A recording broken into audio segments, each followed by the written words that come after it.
महमूद गजनी 932 ईस्वी में अलप्तगिन नामक एक तुर्क सरदार गजनी साम्राज्य की स्थापना की, जिसकी राजधानी गजनी थी। अलप्तगिन की मृत्यु के पश्चात कुछ समय तक गजनी में पिरितिगिन ने शासन किया। इसी के शासन काल 972 से 977 ईस्वी में सर्वप्रथम भारत पर आक्रमण किया गया।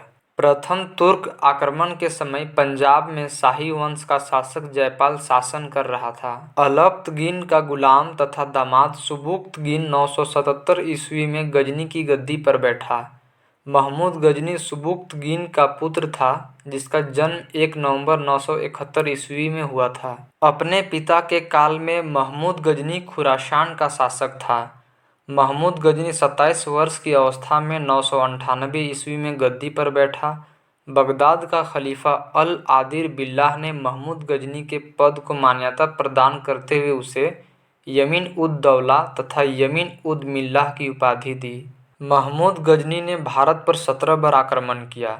महमूद के भारतीय आक्रमण का वास्तविक उद्देश्य धन की प्राप्ति था। महमूद गजनी एक मूर्ति भंजक आक्रमणकारी था। महमूद गजनी ने भारत पर प्रथम आक्रमण 1000 ईस्वी में किया तथा पेशावर के कुछ भागों पर अधिकार करके वह अपने देश लौट गया।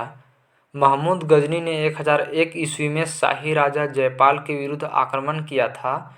इसमें जयपाल की पराजय हुई थी। महमूद गजनी 1008 ईस्वी में नगरकोट के विरुद्ध हमले को मूर्तिवाद के विरुद्ध पहली महत्वपूर्ण जीत बताई जाती है। महमूद गजनी ने थानेसर के चक्रस्वामिन की कांस्य निर्मित आदमकद प्रतिमा को गजनी भेजकर रंगभूमि में रखवाया। महमूद गजनी का सबसे चर्चित आक्रमण 1025 ईस्वी में सोमनाथ मंदिर सौराष्ट्र पर हुआ। इस मंदिर की लूट में उसे करीब 20 लाख दिनार की संपत्ति हाथ लगी।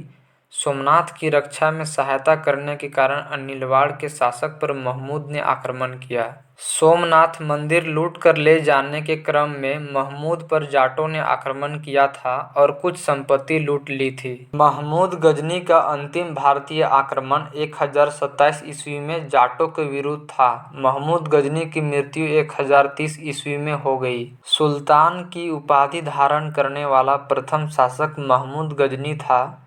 महमूद के सेना में शिवेंद्र राय एवं तिलक जैसे हिंदू उच्च पदों पर आसीन थे। अलबरूनी, फिरदौसी, उतबी तथा फारूकी महमूद गजनी के दरबार में रहते थे।